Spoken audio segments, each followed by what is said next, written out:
Shar Yichud Va'emuna, commençons aujourd'hui le Pérek Gimel, Ain Chet Amud Aleph. Le Mourazakan a rapporté que l'intervention de Dieu pour permettre à la création d'exister est permanente. Il l'a prouvé dans le Pérek Aleph en citant le Pasuk, L'Olam Hashem Devar Chanisa Bashem, toujours Hashem, ta parole se tient dans le ciel. Il l'a prouvé dans le Pérek Bet par un raisonnement logique. Si pour maintenir seulement la mer ouverte, Dieu doit intervenir de façon permanente.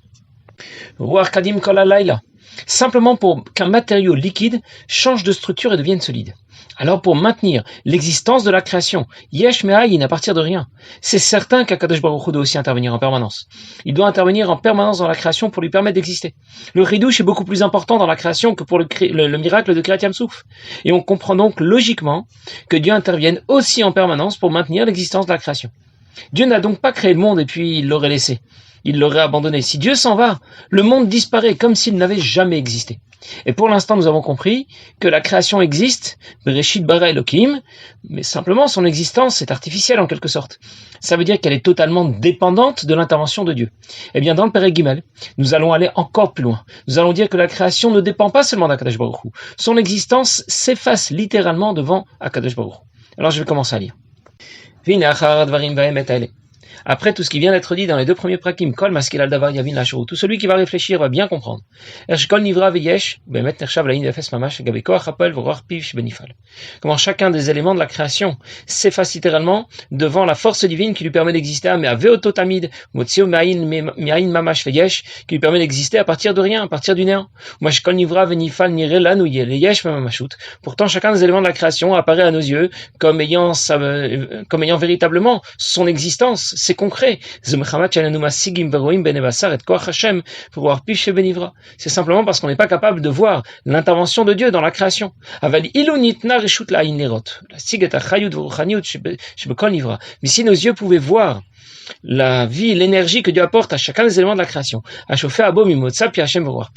qui lui apporte, qui est le résultat de l'intervention de la parole de Dieu. La parole de Dieu était le vecteur de cette force divine qui permet à la création d'exister. Eh bien, si on pouvait le voir, on n'aurait pas vu davantage la matière de ce monde, mais on aurait vu qu'Akadosh Baruch Hu,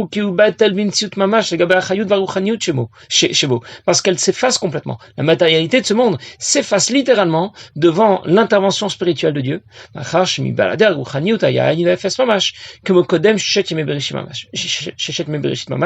puisque sans cette intervention spirituelle, sans l'intervention de Dieu, eh bien la création reviendra au néant comme avant les 6 jours de la création. Et l'énergie spirituelle que Dieu lui apporte et dont les mots de la parole de Dieu sont les vecteurs, c'est ce qui lui permet d'exister à partir de rien, du néant, lui donne son existence imken, et donc Efes Bilado Behemet, on peut donc dire qu'il n'y a absolument rien en dehors d'Akadosh Baruch Hu. Le Mourazakan vient nous dire que chacun des éléments de la création est complètement effacé par rapport à la force divine qui intervient dans la création. Cette force divine qui lui permet d'exister, ça veut dire de passer de la non-existence à l'existence. Et bien sûr, nous ne sommes pas capables de voir l'intervention de Dieu dans la création. Si ça avait été possible, si on pouvait voir de nos yeux l'énergie que Dieu apporte à la création, on ne verrait plus ce monde matériel. Mais seulement le divin qui intègre la création pour lui permettre d'exister. On sait que l'Admour Hazaken a accompli et réalisé tous les enseignements qu'il rapporte dans le Sefer Tanya. On raconte qu'à la fin de sa vie, il se trouvait allongé, il était faible, il a dit à son petit-fils, c'est Tzedek qui était là. Il a dit, tu vois la poutre qui est au-dessus du lit? Sache que je ne vois plus la poutre, je ne vois plus que Dieu. Alors pour qu'on comprenne bien ce que veut dire, ce dont on parle lorsqu'on parle de bitoul, je vais vous donner un exemple. Je surveille quelqu'un derrière mon écran. Il est filmé par une caméra de surveillance, il est devant la porte, et personne ne va dire qu'il y a là 2 personnes. Il y a celui qui est sur l'écran et celui qui est devant la porte. Il n'y a pas 2 personnes différentes. Celui qui s'anime sur l'écran dépend complètement de celui qui se trouve réellement devant la porte. Qui est en mouvement? Qui bouge? Il y a quelqu'un dehors qui bouge, devant la porte, devant la caméra, et c'est pour ça que l'image qui est sur l'écran s'anime. En d'autres mots, l'image sur l'écran dépend totalement des mouvements de celui qui se trouve devant la caméra. Mais à ce stade, je peux encore dire que devant moi, sur l'écran, il y a bien une image. Elle existe quand même.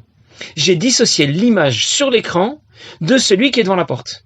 Et c'est ce qu'on avait compris jusqu'au Pérek Bet. La création existe, même si son existence est complètement dépendante d'Akadosh Baruch Hu. Mais elle est tout de même bien là. Elle est là devant moi. Dans le Pérek Gimel, nous disons qu'en réalité, rien n'existe si on le dissocie d'Akadosh Baruch Hu. Il n'y a pas deux formes d'existence différentes. Akadosh Baruch Hu et la création qui serait dépendante d'Akadosh Baruch Hu. C'est beaucoup plus fort que cela. La création n'existe qu'à condition d'être associée à Akadosh Baruch Hu. Alors je récapitule. L'existence de la création n'est pas seulement dépendante de Dieu, elle est indissociable de Dieu. Et l'Admour Zaken va donner l'exemple tout de suite. J'anticipe un petit peu, on va le lire tout de suite dans les mots, il va donner l'exemple du soleil et de ses rayons. Les rayons du soleil sont totalement dépendants du soleil. Sans soleil, pas de rayons. Mais dans ce monde, je distingue tout de même le soleil qui est à distance de ses rayons qui apportent dans ce monde la lumière et la chaleur dont le monde a besoin. L'Admour Zaken nous a expliqué jusqu'au Perek Bet. De la même manière que la création dépend complètement de Dieu, les rayons du soleil dans ce monde sont complètement dépendants du soleil. Dans le Perek Gimel, nous allons plus loin. Il nous explique que la création n'est pas comparable aux rayons du soleil à distance du soleil. La création est plutôt comparable aux rayons du soleil, mais dans le soleil, à l'intérieur du soleil, pas dans ce monde. Dans le soleil, au centre du soleil, je ne distingue plus de rayons, même s'ils sont là, puisqu'ils peuvent éclairer à distance. C'est qu'ils sont bien à l'intérieur. Mais là, je ne dirais plus que je peux distinguer les rayons du soleil et le soleil. À l'intérieur du soleil, si on pouvait s'y trouver, je dirais qu'il n'y a plus que le soleil, rien d'autre. Et bien de la même manière, la création ne se distingue plus d'Akadosh Baruch Hu. C'est le résultat d'une émanation de Dieu, mais qui se trouve toujours à l'intérieur d'Akadosh Baruch Hu, si on peut dire. Et elle s'efface donc comme un rayon du soleil à l'intérieur du soleil. Alors bien sûr, il ne suffit pas de le déclarer ou de l'entendre. Il faut y méditer, il faut s'en pénétrer. Et puis, au point de le vivre, de le ressentir. L'existence de la création n'est pas seulement dépendante de Dieu, elle est inclue dans celle de Dieu, comme un rayon du soleil dans le soleil. Et on a donc bien progressé dans notre bitoul devant Akadosh Baruch Hu, dans notre conception de notre soumission, de notre effacement devant Akadosh Baruch Hu. Il y a un mama du Rabbi Rachab et d'autres mamarim qui reprend ces deux formes de bitoul et qui les associe à deux expressions. Il y a deux expressions qu'on trouve dans la tfila. Ein zulatra, efes biltecha. Ein zulatra. Il n'y a rien en dehors de toi. Efes biltecha, ça veut dire un peu la même chose, on a l'air de s'être répété. Efes biltecha, à part toi, il n'y a que le zéro. Et dans ce mama, le Rabbi Rachab explique, lorsque je dis que la création est dépendante de Dieu, cela correspond à l'expression Ein zulatra. Lorsque je dis que la création n'est pas seulement dépendante de Dieu, elle est inclue dans Dieu. Alors c'est ce que l'on veut dire avec l'expression Efes biltecha. C'est ce qu'on appelle aussi, ce qu'on va appeler ici, dans le Perek Gimel, bitul hayesh et bitul bimtsiut. Encore une fois, si on traduit, ça ne nous apportera pas grand-chose. Bitul hayesh, le bitul de ce qui est. Bitul bimtsiut, le bitul, l'effacement de l'existence. Bon, ça, on peut trouver plus joli comme traduction, mais l'essentiel, c'est d'avoir compris ce que ça veut dire. Le bitul bimtsiut est un bitul qui est beaucoup plus profond, beaucoup plus fort, qui correspond à un rayon du soleil dans le soleil, et pas seulement un rayon du soleil à distance du soleil. Et c'est la réalité. C'est la réalité comme Dieu peut la voir. Et nous verrons dans le chapitre suivant, dans Perek Dalet. Pourquoi nous ne voyons pas les choses de cette manière au départ? On aurait pu penser que c'est simplement parce qu'on n'a pas les bons yeux pour voir cette réalité. On verra qu'en réalité, c'est pas seulement pour ça. Bien sûr, on n'a pas les bons yeux pour voir ce qu'il faut, pour voir la réalité, mais ce n'est pas seulement pour ça que la création peut en même temps exister et s'effacer devant Akadosh Baruch Hu, mais on verra ça dans le Perek Dalet. En tout cas, l'Admour Zaken va préciser, après avoir apporté cet exemple des rayons du soleil dans le soleil, que l'exemple des rayons du soleil qui sont indissociables du soleil, c'est pas vraiment un exemple parfaitement adapté à la création et au divin. Parce que le soleil est effectivement à distance du monde, alors que le divin y est totalement présent. On distingue l'intérieur du soleil et l'extérieur du soleil, les rayons à l'intérieur, les rayons à l'extérieur. Mais Dieu lui est partout. Et donc partout où nous nous trouvons, notre bitoul est comparable à celui des rayons du soleil dans le soleil. Il y a une histoire qui raconte que lorsque le Rabbi Marash était un petit garçon, il avait un don pour la sculpture de différents objets de bois. Il avait un canif et il passait un peu de temps à sculpter de très beaux objets. Il était très doué pour cela. Et il avait alors 5 ans, lorsqu'un chassid lui a dit « Tu sais, j'ai un très beau canif. Je peux te le donner si tu me dis où se trouve Akadosh Baruch Hu. » Alors, Rabbi Marash, le petit Shmuel, qui avait alors que 5 ans, a sorti son propre canif, un beau canif. Et il a dit à notre chassid « Eh bien moi, je te donne le mien si tu me dis où Akadosh Baruch Hu ne se trouve pas. » Et cette réponse a beaucoup plu à notre chassid, et du coup il lui a dit « Tu as gagné mon canif. » Voilà ce que veut dire qu'Akadosh Baruch Hu se trouve partout. Alors je vais maintenant le lire dans les mots. Vamash al-lazé.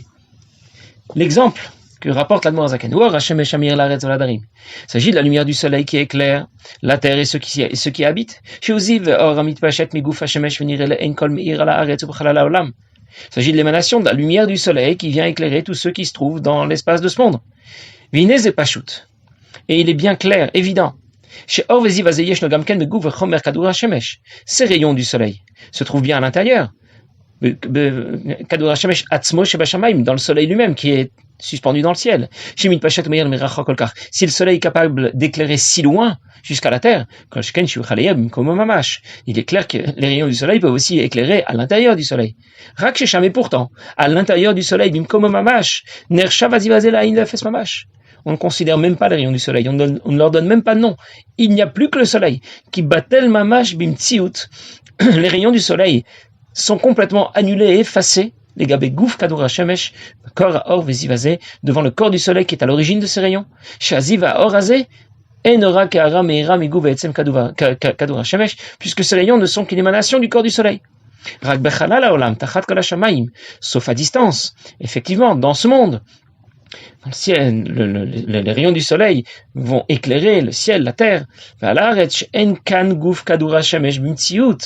où le corps du soleil ne se trouve pas, le corps du soleil est à distance. Alors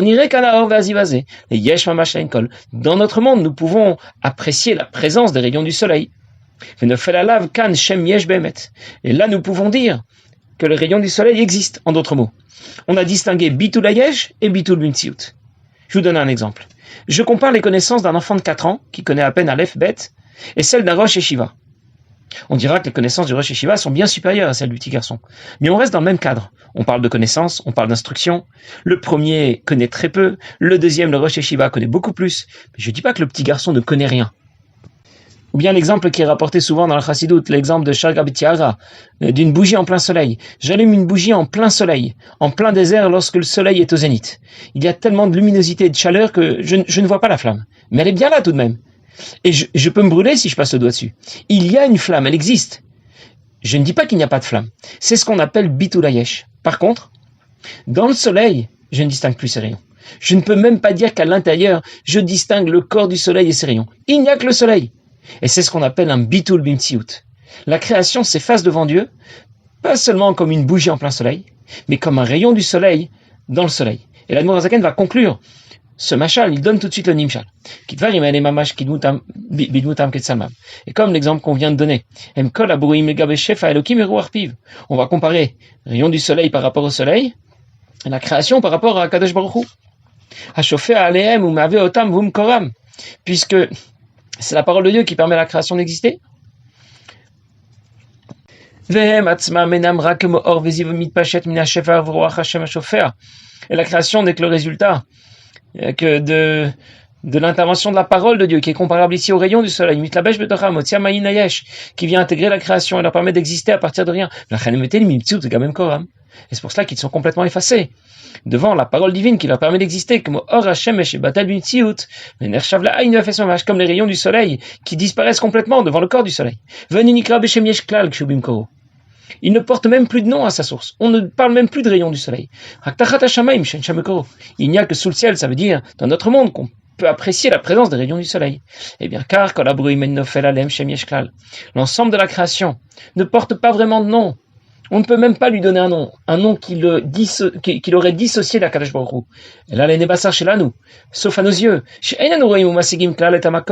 Nous ne voyons pas l'origine de la création. Ruach Hashem ameaveotam, le souffle de Dieu, la parole de Dieu qui leur permet d'exister. Et